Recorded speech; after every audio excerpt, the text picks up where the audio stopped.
ආයුබෝවන්. ඔබ මේ එකතු වන්නේ සික මනස අධ්‍යාපනික අත්වැල සමග.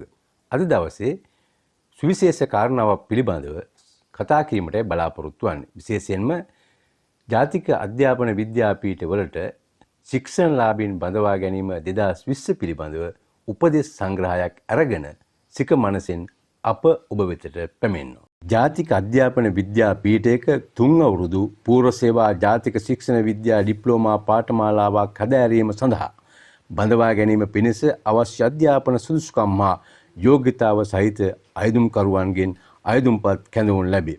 මෙය අදාළ වනුයේ 2018 වර්ෂයේ අපෝස උසස් පෙළ විභාගයේ සමත් සිසුන් සඳහා පමණි. සියලුම අයදුම්කරුවන් ඔන්ලයින් සිස්ටම් ඔස්සේ 2020-9/4 දිනති ශ්‍රී ලංකා ප්‍රජාතාන්ත්‍රික සමාජවාදී ජනරජයේ ගෙසට් පත්‍රයේ උපදෙස් අනුව අයදුම්පත් ඉදිරිපත් කළ යුතු වෙයි. අයදුම් කිරීම 2020-9/25 වෙනි දිනට හෝ ඊට පෙර සිදු කළ යුතුය. තමන් අයදුම් කරන පාඨමාලා යටතේ ගෙසට් නිවේදනයේ සඳහන් සියලු කරුණු හොඳින් කියවා අවබෝධ කරගෙන ඒ අනුව අයදුම් කිරීම ඔබ සතු වගකීමක් දෙවෙයි.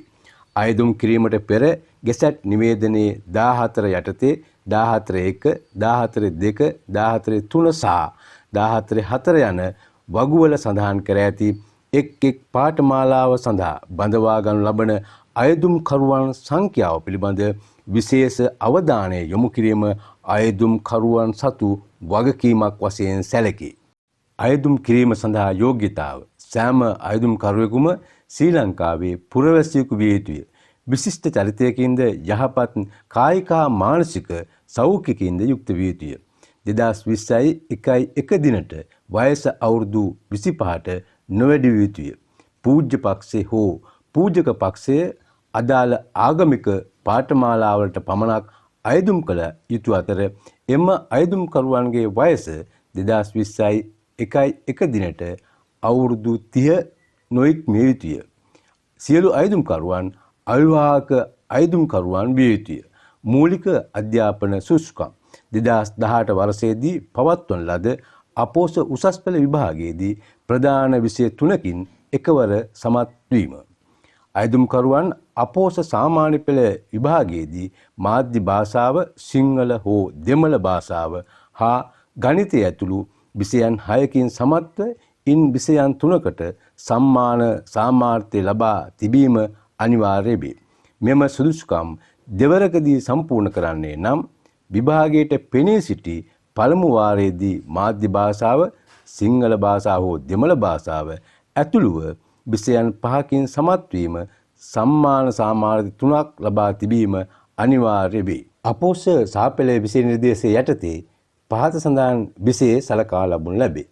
හර විෂය ශාස්ත්‍රය ආගම සිංහල භාෂාව හා සාහිත්‍ය හෝ දෙමළ භාෂාව හා සාහිත්‍ය ඉංග්‍රීසි භාෂාව ගණිතය ඉතිහාසය විද්‍යාව කාණ්ඩ විෂය වශයෙන් පළමු විෂය කාණ්ඩයේ විෂය අතුරින් ඕනෑම විෂයක් දෙවන විෂය කාණ්ඩයේ විෂය අතුරින් ඕනෑම විෂයක් තුන්වන විෂය කාණ්ඩයේ යටතේ ඕනෑම විෂයක් හදාරා තිබිය හැක. සුදුසුකම් තහවුරු කිරීම සඳහා ඉදිරිපත් කරනු ලබන සියලුම අධ්‍යාපන හා අනෙකුත් සහතිකවල බලංගු දිනය අයදුම් කිරීමේ අවසාන දිනය වන 2020-9/25 වෙනි දිනට හෝ ඊට පෙර දිනයක් හෝ විය යුතුය.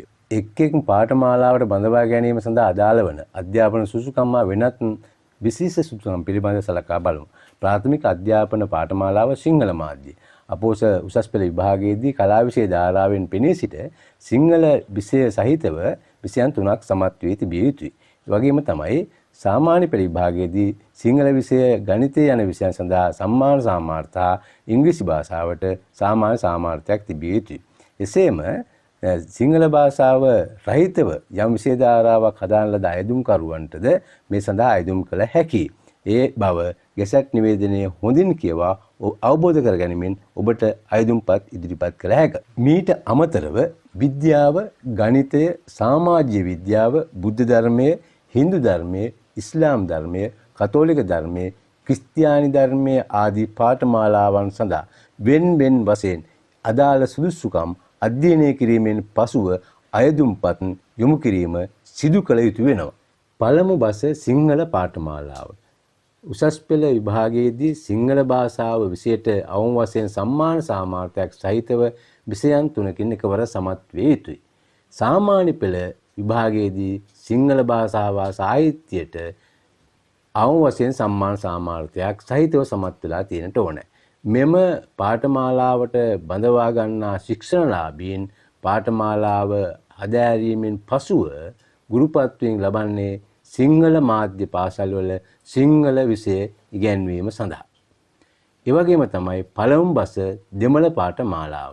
මෙම පාඨමාලාව සඳහා දෙමළ භාෂා විෂයට අවම වශයෙන් සම්මාන සාමාර්ථයක් සහිතව විෂයන් 3කින් එකවර උසස් පෙළ විභාගයේ සමත් විය යුතුයි. ඒ වගේම සාමාන්‍ය පෙළ විභාගයේදී දෙමළ භාෂාව සාහිත්‍ය යන විෂයට අවම වශයෙන් සම්මාන සාමාර්ථයක් සහිතව සමත් වෙලා තියෙන්න ඕන. මෙම අයදුම් කරුවන් පුහුණුවෙන් පසුව දෙමළ මාධ්‍ය පාසල්වල දෙමළ විෂය ඉගැන්වීම සඳහා ගුරුවරුන් වශයෙන් බඳවා ගනු ලබනවා. ඉංග්‍රීසි භාෂා පාඨමාලාව. උසස් පෙළ විභාගයේදී ඉංග්‍රීසි භාෂාව විෂය ඇතුළුව විෂය 3කින් එකවර සමත් වෙලා තියෙන්නට ඕන. සාමාන්‍ය පෙළ විභාගයේදී ඉංග්‍රීසි භාෂාව විෂයට අවම වශයෙන් සම්මාන සාමාර්ථයක් හෝ ඉංග්‍රීසි සාහිත්‍ය විෂයට සාමාන්‍ය සාමාර්ථයක් සහිතව සමත් වීම මෙහි මූලික සුදුසුකම් වශයෙන් සලකන්න පුළුවන්. ඒ වගේම ඊට වෙනස් වූ සුදුසුකම් තියෙන අයටද මේ ඉංග්‍රීසි පාඨමාලාව සඳහා අයදුම් කළ හැකි. නමුත් තෝරා ගැනීමේදී ප්‍රමුඛතා අනුපිළිවෙල අනුව ඔවුන් පාඨමාලාව සඳහා තෝරා ගනු ලබනවා. සෞන්දර්ය පාඨමාලා චිත්‍ර, නැටුම් පෙරදිග, නැටුම් භරත, සංගීතයේ පෙරදිග, සංගීතයේ කර්ණාටක, නාට්‍ය හා රංග කලාව 2018 වර්ෂයේදී පවත්වන ලද අපෝස උසස් පෙළ විභාගයේදී අදාළ සෞන්දර්ය විෂය ඇතුළුව විෂයන් 3කින් එකවර සමත් වීම හා අපෝස සාමාන්‍ය පෙළ විභාගයේදී අදාළ සෞන්දර්ය විෂයට අවම වශයෙන් සම්මාන සාමාර්ථයක් සහිතව සමත් වීම අයදුම් කිරීම සඳහා සුදුසුකු වෙනවා. එසේම චිත්‍ර, නැටුම්, සංගීතය, නාට්‍ය හා රංග කලාව යන පාඨමාලා සඳහා සම්මුඛ පරීක්ෂණයට කැඳවන අයදුම්කරුවන් ශ්‍රේණිගත කොට තෝරා ගනු ලබනවා. අයදුම්කරුවන් අපෝස උසස් පෙළ විභාගයේදී ලබා ඇති ඉසෙට් අගේ කුසලතාවයේ අනුව දිස්ත්‍රික්ක පදනමින් සම්මුඛ පරීක්ෂණය සඳහා කැඳවන අතර තෝරා ගැනීම සිදු කරනුයේ අයදුම්කරුවන් අපෝස උසස් පෙළ විභාගයේදී අදාළ සෞන්දර්ය විෂය සඳහා ලබා ඇති ශ්‍රේණිය ඉහළ අගයේ සිට පහළ අගය අනුපිළිවෙලට සකස් කර ඔවුන්ගේ ඉසෙට් අගයේද ඒ සමග ගලපා සකස් කරනු ලබන ප්‍රමුඛතා අනුපිළිවෙල අනුව දිස්ත්‍රික්ක පදනමින් ඒ අනුව ඉහළ ඉසෙට් අගයක් සහිතව ඉහළම ශ්‍රේණියක් අදාළ සෞන්දර්ය විෂයට හිමි කරගත් අයදුම්කරුවන්ට ප්‍රමුඛතාවය හිමි වෙනවා. මේන් පැහැදිලි වන්නේ උසස් පෙළ විභාගයේදී A සාමාර්ථයක්, B සාමාර්ථයක්, C සාමාර්ථයක් ආදී වශයෙන් ලබාගත් අයදුම්කරුවන්ට ඔවුන්ගේ ශ්‍රේණිය අනුව උසස් පෙළ ලබාගත් ශ්‍රේණිය අනුව ප්‍රමුඛතාවය හිමිවන බවයි. ශාරීරික අධ්‍යාපනය පාඨමාලාව සිංහල මාධ්‍ය 2018 වර්ෂයේදී පවත්වන ලද අපෝස උසස් පෙළ විභාගයේදී ඕනෑම විෂය 3කින් එකවර සමත් වීම හා ඉහත සඳහන් කරන ලද අපෝස සාමාන්‍ය පෙළ සුදුසුකම් සමග විද්‍යා විෂයට සාමාන්‍ය සාමාර්ථයක් සහිතව සමත් වීම හා පිළිගත් ජවන හා පිටිය මල්ල ක්‍රීඩා, සංවිධානාත්මක ක්‍රීඩා පිළිබඳ ප්‍රවීණතාවයක්, දක්ෂතාවයක් ලබා තිබීම වෙනුවෙන් ඔවුන්ට ලකුණු පිරිනැමෙනවා. එසේම අපෝස සාමාන්‍ය පෙළ විභාගයේදී සෞඛ්‍ය හා ශාරීරික අධ්‍යාපන විෂයට පෙනී සිටීම වෙනුවෙන්ද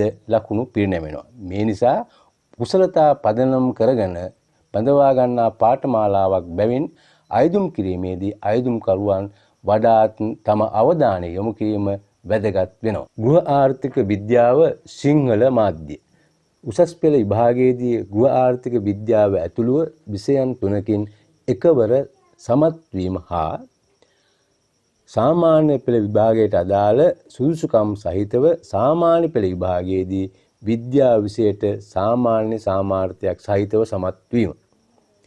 කෘෂි හා ආහාර තාක්ෂණයේ සිංහල මාධ්‍ය උසස් පෙළ විභාගයේදී ජීව විද්‍යාව විෂය ධාරාව යටතේ කෘෂි විද්‍යාව, ජීව විද්‍යාව, රසායන විද්‍යාව යන විෂයන් 3 එකවර සමත් වීම. හෝ උසස් පෙළ විභාගයේදී තාක්ෂණ වේදයේ විෂය ධාරාව යටතේ ජෛව පද්ධති තාක්ෂණ වේදයේ තාක්ෂණය සඳහා විද්‍යාව සහ කෘෂි විද්‍යාව යන විෂය 3 එකවර සමත් වීම හෝ උසස් පෙළ කලා විෂය ධාරාව යටතේ කෘෂි විද්‍යාව හෝ කෘෂි තාක්ෂණ වේදයේ හෝ ජෛව සම්පත් තාක්ෂණ වේදයේ හෝ ආහාර තාක්ෂණ වේදයේ යන එක් විෂයක් සහිතව විෂය 3කින් එකවර සමත් වීම හා සාමාන්‍ය පෙළ ඉහත සඳහන් සුදුසුකම් සහිතව සාමාන්‍ය පෙළ විභාගයේදී විද්‍යා විෂයට අවම වශයෙන් සම්මාන සාමාර්ථයක් සහිතව සමත් වීම. තාක්ෂණ අධ්‍යාපනය ශිල්ප කලා සිංහල මාධ්‍ය උසස් පෙළ විභාගයේදී ඕනෑම විෂය 3කින් එකවර සමත් වීම හා අදාළ සාමාන්‍ය පෙළ සුදුසුකම් සහිතව සාමාන්‍ය පෙළ විභාගයේදී ශිල්ප කලා විෂයට සාමාන්‍ය සාමාර්ථයක් සහිතව සමත් වීම.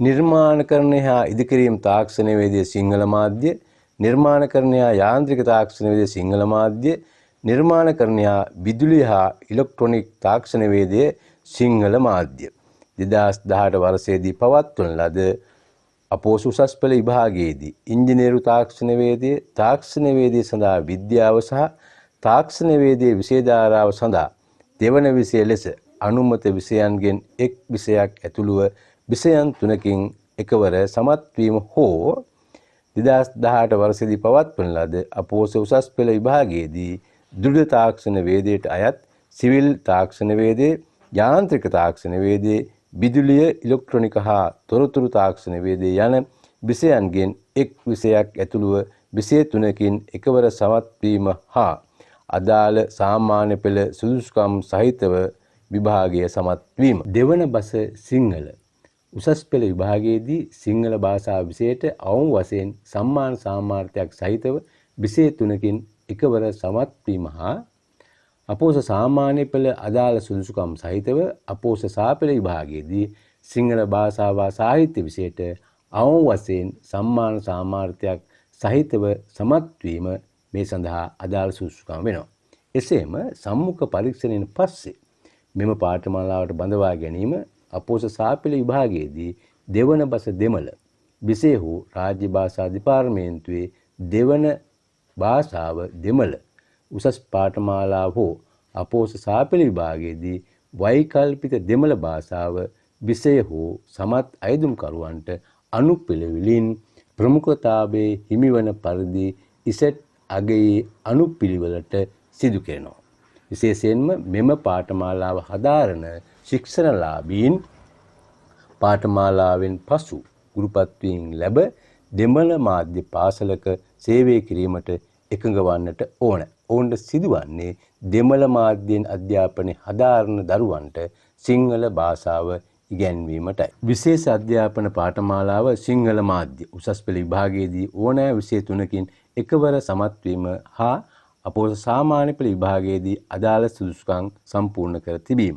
විශේෂයෙන් මෙම පාඨමාලාවට තෝරා ගන්න ලබන අයදුම්කරුවන් පාඨමාලාවෙන් පසුව විශේෂ අධ්‍යාපන අවස්ථා සහිත ශ්‍රවණ දෘෂ්ටි බුද්ධිමය ඌනතා ඇති සිසුන් සඳහා ගුරුන් ලෙස පත්වීම් ලබා දෙන අතර ඔවුන් ඒ සඳහා එකඟතාවයකට පැමිණිය යුතුයි. ව්‍යාපාර ගිණුම් කරන අධ්‍යයනය සිංහල මාධ්‍ය උසස් පෙළ විභාගයේදී ගිණුම්කරණයේ ව්‍යාපාර අධ්‍යයනයේ ආර්ථික විද්‍යාව යන වාණිජ්‍ය විෂය ධාරාවට අයත් විෂයන් දෙකක් හා තුන්වන විෂය යටතේ පහත සඳහන් කර ඇති එක් විෂය සමග විෂයන් 3ක් එකවර සමත් වීම.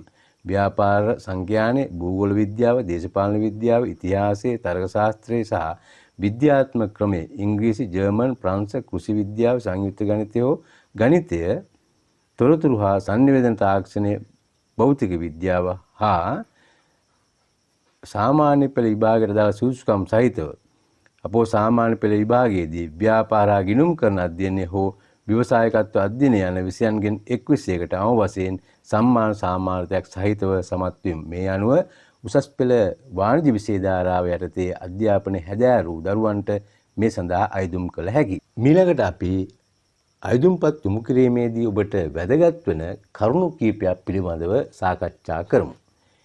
ස්ථිර පදිංචිය නිර්ණය කිරීම.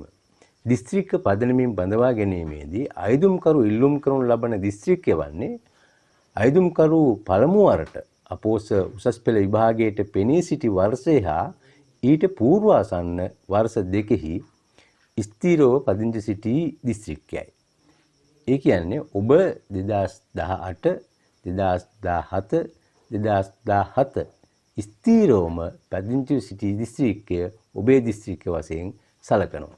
මෙහිදී අයදුම්කරු පළමු වරට හෝ ඊට පසු වතාවක අපෝස උසස් පෙළ විභාගයට පෙනී සිටි පාසල අයත් අයදුම්කරුවන්ගේ ස්ථිර පදිංචියෙන් බැහැරව සිටි දිස්ත්‍රික්කය හෝ පෞද්ගලික පහසුව තකා අදාළ කාල සීමාව තුළ తాවකාලිකව පදිංචි සිටි දිස්ත්‍රික්කය හෝ වර්තමානයේ වන විට පදිංචිය වෙනත් දිස්ත්‍රික්කයට මාරු කර ඇතනම් එම දිස්ත්‍රික්කයේ අයදුම්කරුවන්ගේ ස්ථිර පදිංචි දිස්ත්‍රික්ක ලෙස සලකනු ලබන්නේ නැහැ.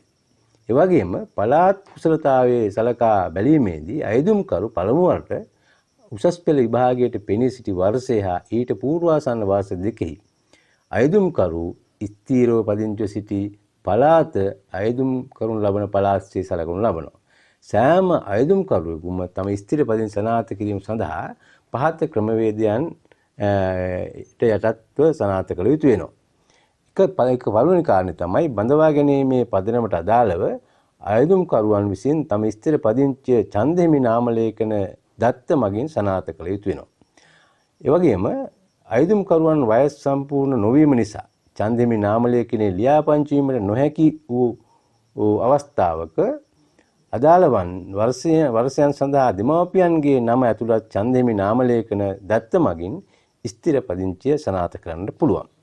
යම් හේකින් දෙමාපියන් හැර වෙනත් භාරකරුවෙකු යටතේ අදාළ කාල සීමාව ස්ථිර පදිංචි වී සිටි අයදුම්කරුවන් තම භාරකාරත්වය අදාළ කාල සීමාව සමගින් ග්‍රාම සේවක විසින් නිකුත් කරනු ලබන පදිංචි හා චරිත පිළිබඳ සහතිකයේ වෙනත් කරුණු තීරය යටතේ සඳහන් කර සම්මුඛ පරීක්ෂණ අවස්ථාවේදී සනාථ කළ යුතු වෙනවා.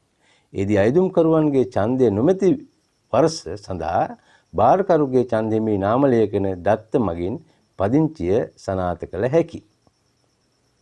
මීට අමතරව කවර හෝ හේතුවක් මත නියමිත වසර 3කට හෝ ඉන් කිහිපයකට අදාළ ඡන්ද ලියාපදිංචි නොකිරීම හේතුවෙන් ඡන්දෙහි නාම ලේඛන දත්ත මගින් ලියාපදිංචි සනාථ කිරීමට නොහැකි අවස්ථාවලදී ඡන්දය ලියාපදිංචි කිරීම සිදු කළ නොහැකි විට අදාළ පිළිගත හැකි හේතු ග්‍රාම නිලධාරි විසින් නිකුත් කරන පදිංචි හා චරිතය පිළිබඳ සහතිකයේ වෙනත් කරුණු යටතේ එම කාල සීමාව තුළ ස්ථිර පදිංචි ප්‍රදේශයේ ග්‍රාම නිලධාරි අස්වනින් සහ ප්‍රාදේශීය ලේකම් අනුවස්වනින් සනාථ කරන්නට වෙනවා.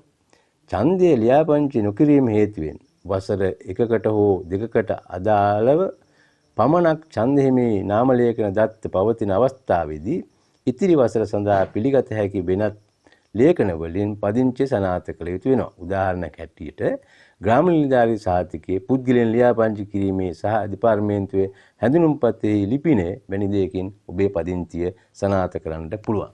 ඒ වගේම තමයි ඔබ ඉල්ලුම් පත්‍ර යොමු කිරීමේදී පාඨමාලා අංකය, පාඨමාලාවේ ළම, ඒ වගේම මාධ්‍ය පිළිබඳව සඳහන් කිරීමත් ඉතාම වැදගත් වෙනවා. ඒ වගේම ඔබට පුළුවන් වෙනවා ඔබේ කැමැත්ත අයදුම් කරන කැමැත්ත අනුපිළිවෙල අනුව පාඨමාලා 3කට අයදුම් කරන්නට. නමුත් කුසලතා අනුපිළිවෙල අනුව සුදුසුකම් ලබන පාඨමාලා සඳහා පමණක් සම්මුඛ පරීක්ෂණයට කැඳවුම් ලබනවා. එසේම පාඨමාලා 1කට වඩා වැඩි සංඛ්‍යාවක් සඳහා තේරීපත් වීමට සුදුසුකම් ලබා ඇති අවස්ථාවක අයදුම්කරුගේ පාඨමාලා කැමැත්තේ අනුපිළිවෙලට ප්‍රමුඛතාවය දෙමින් එක් පාඨමාලාවක් සඳහා තෝරා ගන්නු ලබනවා. නිසා ඔබට විතර වැදගත් වෙනවා ඔබ යම් පාඨමාලාවකට ඉල්ලුම් කරන විටදී ඔබේ අනුපිළිවෙල ඔබේ කැමැත්ත නිවැරදිව සඳහන් කරන එක. ඔබේ කැමැත්තේ අනුපිළිවෙල අපි උදාහරණයකට ගමු. පළවෙනි කැමැත්ත ප්‍රාථමික පාඨමාලාව, දෙවෙනි කැමැත්ත ගණිතය පාඨමාලාව, තුන්වෙනි කැමැත්ත විද්‍යා පාඨමාලාව ආදී වශයෙන් ඔබ පාඨමාලා 3ටම තෝරා ගන්නු ලැබුවොත් ඔබේ කැමැත්තේ අනුපිළිවෙල පළවෙනි කැමැත්ත සඳහන් කර ඇත්තේ ප්‍රාථමික පාඨමාලාවට බැවින් ඔබ තෝරා ගන්නු ලබන්නේ ප්‍රාථමික පාඨමාලාවටයි. ඒ නිසා ඔබේ කැමැත්තේ අනුපිළිවෙල වඩාත් හොඳින් තීරණය කොට සඳහන් කිරීම ඉතාමත් වැදගත් සාධකයක් වෙනවා. මෙවර සියලුම අයදුම්කරුවන් අයදුම් කිරීම සිදු කළ යුත්තේ මාර්ගගත ක්‍රමවේද ඔන්ලයින් සිස්ටම් ඔස්සේ බැවින් ඔබ නිවැරදි ක්‍රමවේදයන් අනුගමනය කිරීම ඉතාමත්ම වැදගත් වෙනවා. නිවැරදි ක්‍රමවේදයන් අනුගමනය කිරීම පසුව ඔබ අපහසුවට පත් කරන කාරණාවන් වළකාලීමට වැදගත් සාධකයක් වෙනවා. එවැනි ගැටලු සහගත අවස්ථාවන් වළකා ගැනීම ඔබේ වගකීම වෙන බැවින් ඉතාමත් අවධාරණයෙන් යුතුව අයදුම්පත් යොමු කිරීම අයදුම්කරුගේම වගකීමක් බව සැලකිය යුතුමයි. මෙතෙක් වෙලා අප සමග රැඳී සිටීම පිළිබඳ ඔබට බොහෝමත්ම ස්තුතියි. එසේම ඔබ විද්‍යාපීඨ ශික්ෂණලාභියෙකු වීමෙන් පසුවද අප සමග රැඳී සිටමින් ඔබේ වෘත්තීය කුසලතා සංවර්ධනය කර ගන්නා ලෙස ඔබට ඉතාමත් කාරුණිකව ආරාධනා කර සිටිනවා.